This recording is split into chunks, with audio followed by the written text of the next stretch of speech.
आशा करता हूँ आप सब बहुत अच्छे होंगे। मेरा नाम है सिद्धांत अग्निहोत्री। स्टडी ग्लोस पे आपका बहुत बहुत स्वागत है। तो दोस्तों, 2.5 महीने का ये सफर अब खत्म होने को आया। आज हम एम लक्ष्मीकांत के आखिरी चैप्टर की बात करेंगे, चैप्टर 76।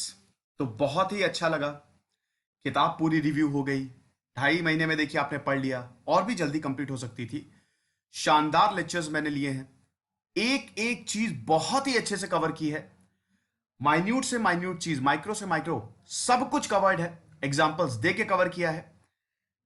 प्लेलिस्ट है, कभी भी आपको किसी भी चीज में डाउट लगे, कोई चीज समझ में ना आए, प्लेलिस्ट खोलिए। फंडामेंटल राइट्स होने का माने लग रहा है कि आप भूल रहे हैं, लेक्चर चला लीजिए, किताब रिवाइज हो जाएगी। कंटेंट पूरा किताब का है, पूरी किताब। ये जो 93 लेक्चर्स मैंने लिए हैं, टोटल 95 लेक्चर्स प्लेलिस्ट में टोटल, तो पूरी किताब है बेसिकली। ये एक तरीके से किताब ही का ही कंटेंट है, पूरा कट कॉपी पेस्ट है ना। तो किताब का पूरा रिव्यू अवेलेबल है, और आज हम आखिरी लेक्चर करेंगे, ठीक है। और लेक्चर के एंड में मैं बताऊंगा कि अब कौन सी नई बुक हम शुरू कर रहे हैं। तो चलिए आगे बढ़ते हैं। ट्विटर पे मैं आ गया हूं, ये रही मेरी आईडी। तो दोस्तों सबसे पहले, अच्छा मैं चैप्टर का नाम तो आपको बताना ही भूल गया, national commission to review the working of the constitution. अब इसका मतलब क्या है, अभी हम देखेंगे। देखिए, ये कमिटी बेसिकली 2000 में, एनसीआरडब्ल्यूसी को 2000 में बनाया गया था। अपनी रिपोर्ट इसने 2002 में दी। 11 मेंबर की कमिटी कमिटी थी ये, ठीक है। और एम एन वेंकट चलैया हेड थे, जो कि चीफ जस्टिस ऑफ इंडिया रह चुके हैं। अब बेसिकली इसमें क्या था, बेसिकली ये था कि ये जो कमिटी थी, ये आई एम रियली सॉरी, यहां पे principle of Indian foreign policy हो गया। आप इसको काट के, ठीक है, इसको काट के आप एनसीआरडब्ल्यू कर लीजिएगा, आई एम रियली सॉरी, ठीक है। तो ये जो कमिटी थी, अभी तक क्या हमने पाया और क्या हमने खोया, हमारे कॉन्स्टिट्यूशन में क्या क्या चीजें हैं जिसको सुधार की जरूरत है, संविधान में क्या क्या ऐड हुई, क्या ऐड होनी चाहिए, रिकमेंडेशंस, ये इस कमिटी ने बताया। बहुत ही ज्यादा इंपॉर्टेंट कमिटी। अब जाहिर सी बात है, कमिटी खाली अपनी रिपोर्ट देती है, सुझाव देती है, सरकार के ऊपर है वो एक्सेप्ट करे कि ना करे। बहुत सारे सुझाव को हमने एक्सेप्ट किया भी है, उनकी हम बात करेंगे, ठीक है। तो बहुत ही इंपॉर्टेंट है। हमने पिछले 40 सालों में, पिछले 50 सालों में क्या पाया, समीक्षा की है इस कमिटी ने, इसीलिए इस चैप्टर को लास्ट में रखा है। और इस चैप्टर को लास्ट में रखने का मतलब यह भी है, एक एडवांटेज भी है, क्योंकि ज्यादातर चीजें, क्या सब चीजें आप पढ़ चुके हैं, मैं आपको पढ़ा चुका हूं, तो फिर आपका एक रिवीजन ही हो जाएगा। ऐसे रिकमेंडेशन दिए कि basic structure of the constitution ना बिगड़े। Basic structure of the constitution पे मैंने पूरा सेपरेट लेक्चर लिया है। अगर सरकार ये लागू करती है, भाई जाहिर सी बात है कोर्ट में जाएगा, कुछ अगर ऐसा हुआ संवैधानिक हुआ, जैसे एनजेएसी कोर्ट में गया, बेसिक स्ट्रक्चर के खिलाफ था, उसको नल एंड वॉइड कर दिया। तो कमीशन का जो रिपोर्ट है वो इस तरीके की है कि बेसिक स्ट्रक्चर ना बिगड़े। तो ऐसा है क्या, डेमोक्रेसी को स्ट्रेंथन करना है हमको, तो ऐसा है क्या, ठीक है। देखिए, 11 एरिया इस कमेटी ने बताया कि इन 11 एरिया को सुधार और एग्जामिनेशन की जरूरत है। प्रॉपर तरीके से इनको एग्जामिन किया। सबसे पहले तो पार्लियामेंट्री डेमोक्रेसी को कैसे स्ट्रेंथन किया जाए, इंस्टीट्यूशंस को कैसे स्ट्रेंथन, इंस्टीट्यूशन कौन, एग्जीक्यूटिव, लेजिस्लेटिव, जुडिशरी और आपके इलेक्शन कमीशन, जितने भी इंस्टीट्यूशंस हैं, पार्लियामेंट्री डेमोक्रेसी को, लोकसभा राज्यसभा, इन सबको कैसे स्ट्रेंथन किया जाए, ठीक है। उसके बाद इलेक्टोरल रिफॉर्म्स, 2000 तक मैंने आपको इलेक्टोरल रिफॉर्म्स बताए थे ना। 1996 से पहले क्या था, 1996 में रिफॉर्म्स आए, 1996 के बाद क्या हुआ, और फिर 2010 से लेकर अभी तक क्या चल रहा है। तो इलेक्टोरल रिफॉर्म्स कैसे लाया जाए, सोशियो इकोनॉमिक चेंज कैसे लाया जाए, लिटरेसी को कैसे प्रमोट किया जाए, एम्प्लॉयमेंट को कैसे जनरेट किया जाए, सोशल सिक्योरिटी को कैसे इंश्योर किया जाए, यूनियन स्टेट रिलेशंस में कैसे मतलब यूनियन और स्टेट, राज्य और केंद्र के बीच में कैसे अच्छे संबंध बनाए जाए, डिसेंट्रलाइजेशन, पंचायती राज, म्युनिसिपैलिटीज, इनको कैसे स्ट्रेंथन किया जाए, फंडामेंटल राइट्स और ड्यूटीज को कैसे लार्ज किया जाए। उसके बाद directive principle of state policy में जो चीजें हैं, जो प्रावधान, उनको कैसे अचीव किया जाए, प्रियम्बल में जो लिखा है उनको कैसे अचीव किया जाए, फिर एडमिनिस्ट्रेटिव सिस्टम को कैसे एफिशिएंट बनाया जाए, लीगल कंट्रोल कैसे और अच्छा किया जाए। तो ये सब कुछ, ये 11 बेसिकली ऑब्जेक्टिव थे, ये 11 चीजें थी। ऑब्जेक्टिव क्या, ये 11 चीजें थी 11 एरियाज थे जो कि कंसर्न वाले थे, जहां पे इनको देखना था। ये आप इसको हटा लीजिएगा, principle of Indian foreign policy, आप इसको हटा के एनसीआरडब्ल्यू कर लीजिएगा, ठीक है। तो हम ये देखते हैं कि क्या क्या चीजें हमने खोई और क्या क्या चीजें पाई, ये इस कमिटी ने सबसे पहले बताया, ठीक है। तो अब हम एक एक करके नजर डालते हैं। देखिए, अगर इस चैप्टर की बात करें तो देखिए, मैं आपको समझा दे रहा हूं। इस चैप्टर में अब मैं बोलूंगा कि एक बार आप किताब को रेफर करिएगा इस चैप्टर के लिए। बहुत सारे रिकमेंडेशन है, अब वो जरूरी नहीं है आपके लिए। इंपॉर्टेंट रिकमेंडेशन मैं बता देता हूं। रिकमेंडेशंस और इंपॉर्टेंट जो पॉइंट्स है वो मैं कवर कर देता हूं। सिर्फ इस चैप्टर में मैं ये कर रहा हूं, बाकी किसी चैप्टर में ऐसा नहीं किया है। इस चैप्टर का थोड़ी आप किताब एक बार जरूर देख लीजिएगा। देखने का मतलब ये है कि इसमें कुछ चीजें हैं जो मैंने छोड़ी हैं, जो मैंने आपके ऊपर छोड़ी है, ठीक है। वो इतनी मुझे इंपॉर्टेंट नहीं लगी, इसलिए मैंने उसको कवर नहीं किया। वो ऑलरेडी मैं आपको पढ़ा चुका हूं, ठीक है। तो सबसे पहले हम देखते हैं पॉलिटिकल अकम्पलिशमेंट। पॉलिटिकल अकम्पलिशमेंट हमने बहुत कुछ पाया। 73rd 74th constitutional amendment act आया, ठीक है। उसके बाद लोकसभा राज्यसभा के प्रावधानों को बदला गया। एंटी डिफेक्शन लॉ आया। कैसे अगर कोई भी करप्ट कोई कैंडिडेट है उसको डिस्क्वालीफाई करना, वो हमने किया। तो पॉलिटिकल अकम्पलिशमेंट हुए। विधानसभा और आपकी लोकसभा राज्यसभा ने इनमें इन्होंने इंप्रूवमेंट दिखाई। इकोनॉमिक स्ट्रक्चर सबसे बेहतरीन परफॉर्मेंस रहा हमारा, है कि नहीं। कहां हम कितना पीछे थे जब देश आजाद हुआ था। बहुत सारे देशों को लग रहा था चल ही नहीं पाएगा, भारत चल ही नहीं पाएगा, लेकिन लीडरशिप इतनी बेहतरीन थी, चली। ग्रीन रेवोल्यूशन आया। 1960 से लेकर 2000 तक वीट प्रोडक्शन हमारा 11 मिलियन टन से लेकर 75.6 मिलियन टन तक गया। 1960 से लेकर 2000 से राइस प्रोडक्शन हमारा 35 मिलियन से 90 मिलियन टन तक गया। 1950 से 2000 तक जो हमारा इंडेक्स एग्रीकल्चर प्रोडक्शन का, वो 46.2 से 177 तक गया। मतलब हर चीज में हमने या तो दुगनी तरक्की की है या फिर 3 गुना ज्यादा तरक्की की है, तेजी से। इलेक्ट्रिसिटी जनरेशन बढ़ी, ये बहुत अच्छा। ग्रोथ बढ़ा, जीडीपी बढ़ी हमारी। कहां हम 1% पे थे और कहां आज हम 6-7% पे बढ़ रहे हैं। एक समय तो मनमोहन सिंह जी की जब सरकार थी तब तो ये डबल फिगर में चली जाती, 10 से 11% हो जाती, बट वो एक अमेरिका में रिसेशन आ गया जिसकी वजह से जीडीपी गिरी। तो इकोनॉमिक इंफ्रास्ट्रक्चर हमारा, इसकी बहुत इंप्रेसिव परफॉर्मेंस रही है। 5 ईयर प्लान इंप्लीमेंट किया गया इसी दौरान। सोशल इंफ्रास्ट्रक्चर की भी अच्छी परफॉर्मेंस रही है। जैसे हमारा जो बर्थ रेट है, ठीक है, हमारा जो मोर्टेलिटी रेट है, ठीक है, वो हाफ हुआ। हम पहले 146 पे थे पर 1000 बर्थ और अब 72 पे आ गए हैं। उसके बाद हमारा बर्थ रेट, लाइफ एक्सपेक्टेंसी बढ़ी। अब हम 70 साल तक जीते हैं। केरल में तो 75 साल है, 75 साल तक आप जिएंगे, ठीक है। Public health services, medical system, इन सब में वृद्धि हुई। प्राइमरी स्कूल में वृद्धि हुई। सोशल इंफ्रास्ट्रक्चर में देश आगे बढ़ा तो है, ये तो आप मानेंगे। अब फेलियर्स की बात करते हैं। हमने क्या, ये तो है कि हमने क्या पाया, अब हमने क्या खोया। इकोनॉमिक फेलियर्स, जहां हम देखते हैं कि कृषि बढ़ा, सर्विसेज तो बहुत ज्यादा बढ़ा। सर्विसेज, हमारी इकोनॉमी अगर बात करें, हमारी इकोनॉमी तो सर्विस सेक्टर और एग्रीकल्चर और आपकी इंडस्ट्रियल में, मतलब मैन्युफैक्चरिंग में डिवाइड है। सर्विस सेक्टर बहुत तेजी से बढ़ा, आईटी इंडस्ट्रीज बहुत तेजी से बढ़ी, टूरिज्म, हॉस्पिटैलिटी सब बहुत तेजी से बढ़े। लेकिन इकोनॉमिक फेलियर्स बहुत है। आज भी 60 से 70% जनता जो है वो गरीब है। ज्यादातर लोग गांव में रहते हैं। अर्बन माइग्रेशन की प्रॉब्लम बहुत ज्यादा है। लोगों को गांव में इतने ज्यादा रोजगार नहीं मिलते। रूरल वेजेस बढ़े नहीं, है ना।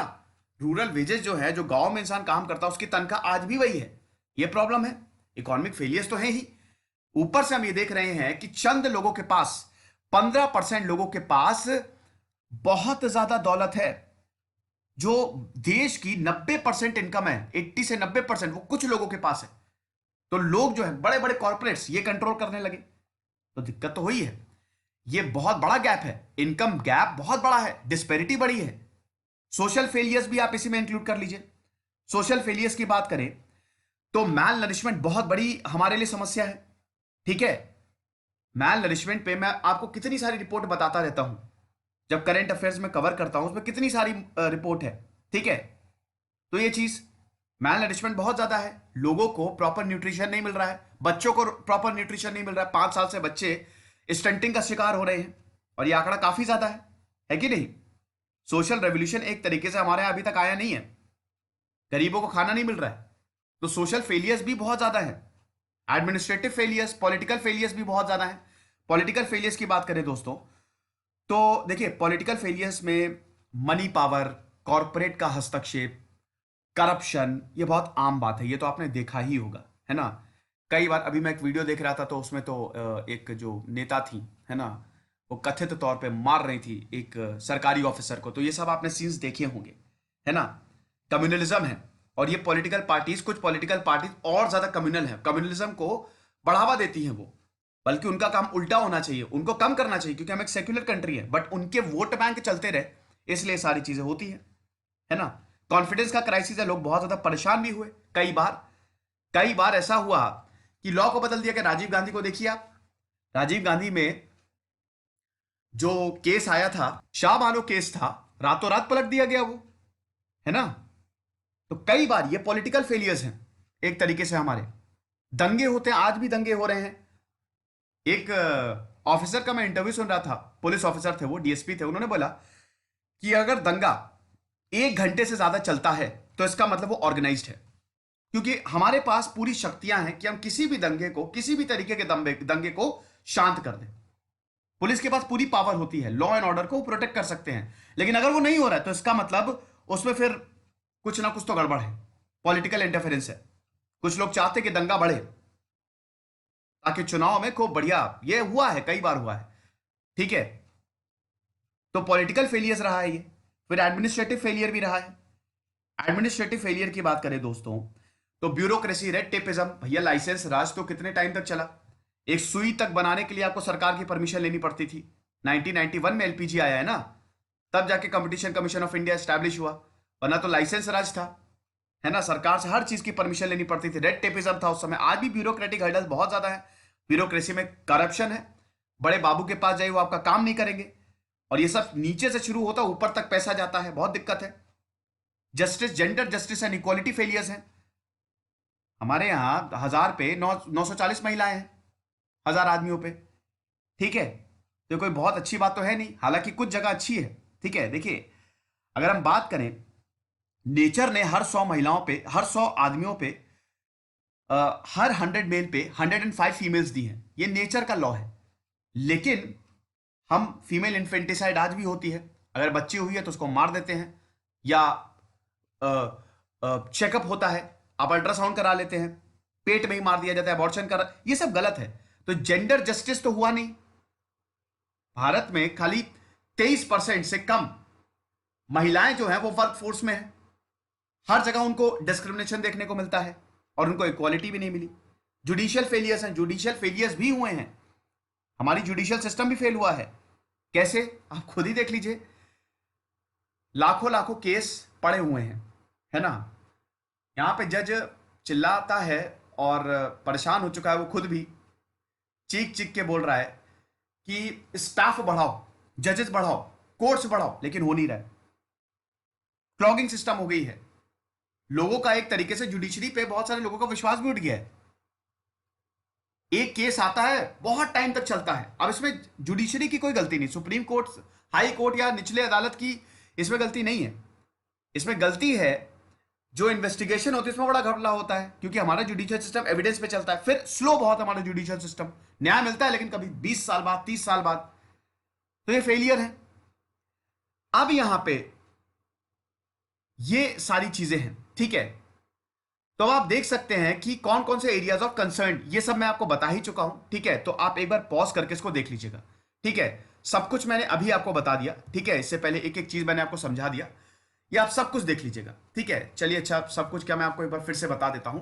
फंडामेंटल ब्रीच, कॉन्स्टिट्यूशनल फेथ, अभी मैंने बताया ना, संविधान तो है लेकिन लोगों का संविधान से भरोसा इतना अब थोड़ा उठ गया है, क्योंकि पॉलिटिकल इंटरफेरेंस हद से ज्यादा हो गया है, ठीक है? उसके बाद कौन से एरिया को सबसे ज्यादा, देखिए साइंटिफिक टेम्परामेंट को हमको सबसे ज्यादा फोकस करके चलना पड़ेगा, हमको डेवलप होना है।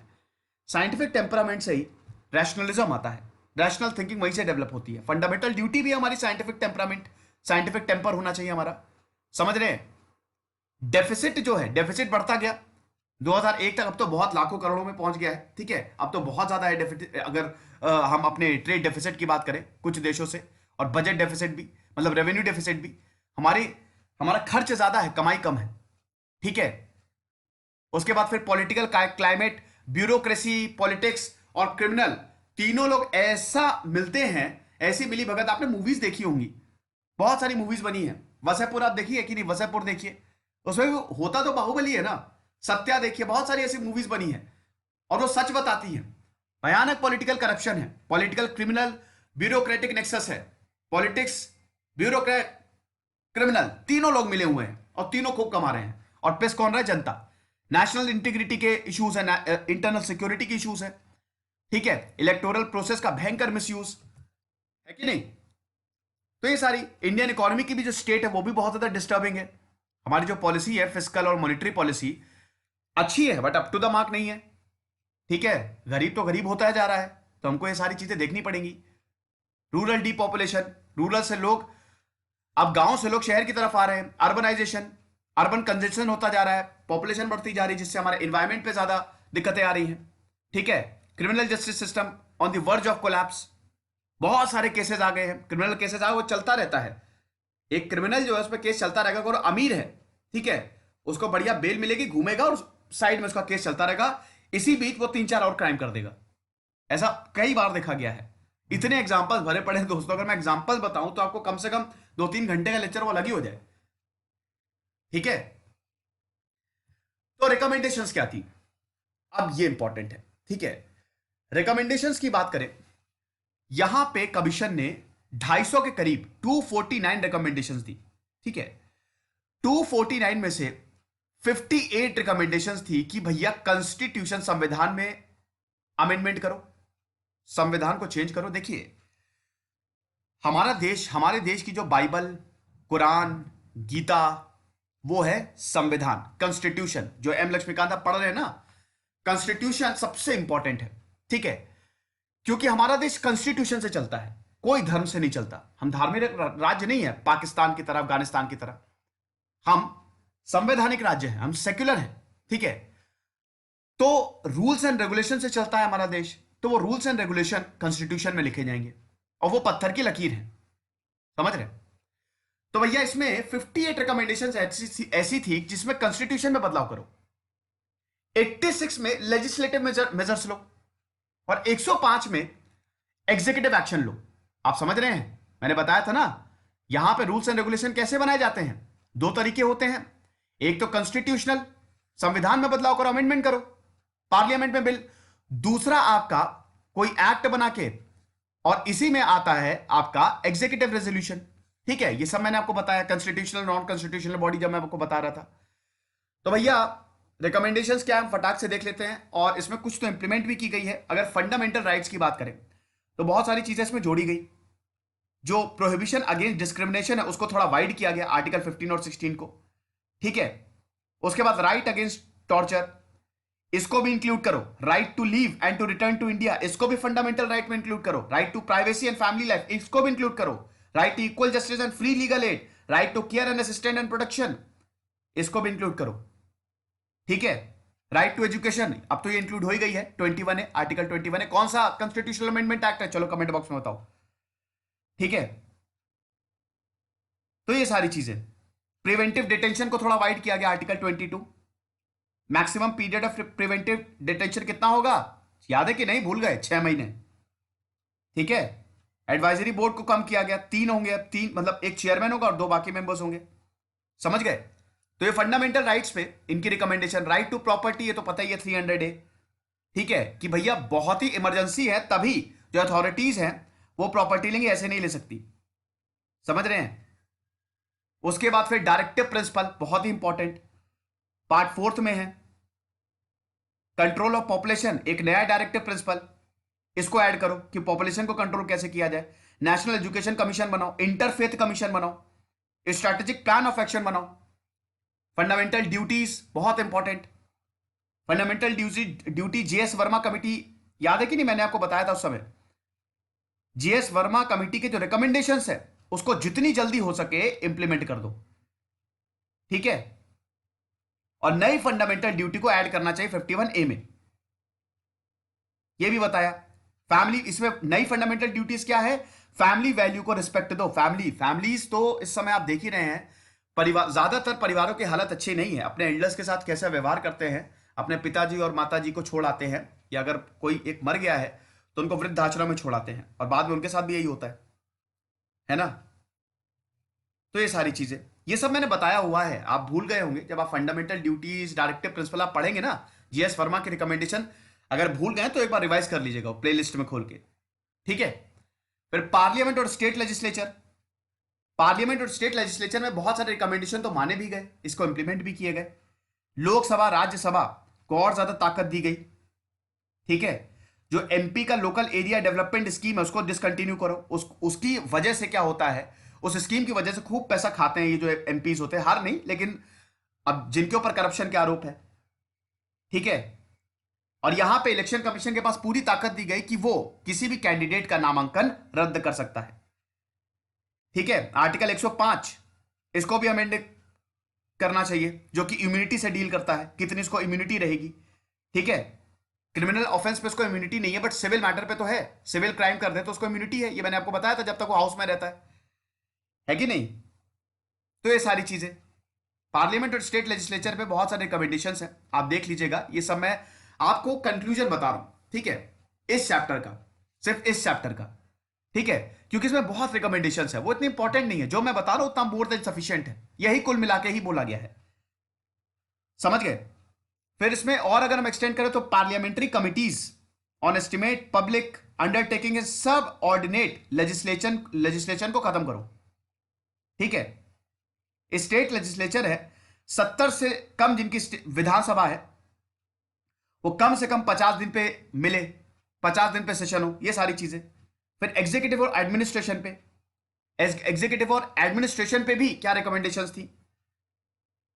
यहां पे एग्जीक्यूटिव्स की बात करें तो भैया prime minister, council of minister, ये सब एग्जीक्यूटिव्स हो गए, ठीक है? यहां पे नो कॉन्फिडेंस की बात की गई, सीट लिमिट्स की बात की गई, सेंटर स्टेट और इंटर स्टेट रिलेशंस की बात करें, कैसे दोनों के बीच में संबंध अच्छे हो सके। तो डिजास्टर्स और इमरजेंसीज को अच्छे से मैनेज किया जा सके, ठीक है? और इनको कॉन्करेंट लिस्ट में, लिस्ट 3 में इंक्लूड करें। एक statutory body inter state trade and commerce commission को एस्टैब्लिश किया जा सके, ये सारी चीजें। आर्टिकल 356 को किसी भी हाल में डिलीट नहीं किया जाना है, ठीक है? इमरजेंसी पे प्रोविजंस। जुडिशरी की बात करें, एनजेएसी आया तो उसको नल एंड वॉइड कर दिया, आपको पता ही है, बेसिक स्ट्रक्चर के खिलाफ जाता था, है कि नहीं? रिटायरमेंट, जो जज की रिटायरमेंट एज अभी 65 साल है, इसको 68 साल बढ़ा, 68 साल करो, 65 से 68 करो, ये बहुत अच्छी रिकमेंडेशन थी, ठीक है? सिर्फ सुप्रीम कोर्ट और हाई कोर्ट के पास ही ताकत होगी कि जो एक्ट्स ऑफ द पार्लियामेंट उनको अनकॉन्स्टिट्यूशनल करार दे, बाकी और कोई कोर्ट ये नहीं कर सकता, समझ गए? नेशनल जुडिशियल काउंसिल और जुडिशियल काउंसिल स्टेट्स, एक सेंटर में नेशनल जुडिशियल काउंसिल और जुडिशियल काउंसिल इन स्टेट, इसको सेटअप किया जाए, ठीक है? जो जजमेंट्स हैं फटाक से इनको 90 दिन के अंदर स्पीडी ट्रायल के तहत इनको सारी चीजें की जाए।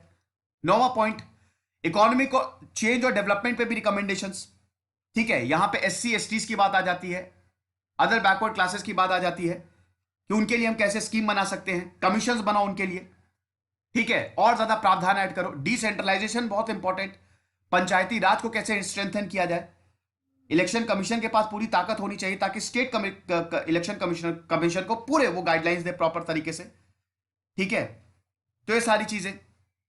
उसके बाद north east India, north east की अगर हम बात करें तो ये भी आपको पता ही है कि नॉर्थ ईस्ट में ऑटोनॉमस डिस्ट्रिक्ट काउंसिल है, और ये भी इस रिकमेंडेशन में कि वहां पे ऑटोनॉमस डिस्ट्रिक्ट काउंसिल को और ज्यादा ताकत दी जाए। फिर 73rd और 74th अमेंडमेंट एक्ट तो आई, कॉन्स्टिट्यूशनल अमेंडमेंट एक्ट आई, ये आपको पता ही है। आसाम में 6th शेड्यूल को और ज्यादा एक्सटेंड किया गया। 6th शेड्यूल की मैंने बात की, याद है कि नहीं? 5th और 6th शेड्यूल सब देख लीजिएगा, सारे लेक्चर्स अवेलेबल है, ये सब मैं आपको बता चुका हूं, जो इसमें लिखा हुआ है वो सब ऑलरेडी अवेलेबल है, किताब ऑलरेडी आपको बता चुकी है और मैं भी बता चुका हूं, वो सब आप प्लेलिस्ट में सर्च करिए, आपको याद हो जाएगा। इलेक्टोरल प्रोसेस को और ज्यादा ट्रांसपेरेंट करो, और ज्यादा बढ़िया करो, और ज्यादा यूनिफॉर्म करो, ठीक है? और बहुत कुछ हुआ भी है, इलेक्टोरल रिफॉर्म्स पर भी मैंने बात की थी। पॉलिटिकल पार्टीज करप्शन में ना लिप्त रहे, ठीक रहे, एंटी डिफेक्शन लॉ, इसमें तो मैंने कम से कम 6 लेक्चर्स लिए हैं, तो सब पे रिकमेंडेशंस दी। ठीक है, अब सरकार इन रिकमेंडेशंस को ले भी रही है, धीमे धीमे इंप्लीमेंट भी कर रही है। ठीक है, और कुछ रिकमेंडेशन ऐसी हैं, मतलब सरकार अभी उन पर संज्ञान नहीं दे रही है, लेकिन सारी रिकमेंडेशन बहुत इंपॉर्टेंट है, बहुत ही ज्यादा इंपॉर्टेंट है। ये लेक्चर था दोस्तों, तो एम लक्ष्मीकांत खत्म। अब कल से एम लक्ष्मीकांत का लेक्चर नहीं आएगा। अब आप लोग बोल रहे हैं सर नितिन सिंघानिया कवर करो। देखिए, Nitin Singhania art and culture की है, इसको मैं मोस्ट प्रोबेबली जुलाई लास्ट से कवर करूंगा। ठीक है, जुलाई लास्ट या अगस्त।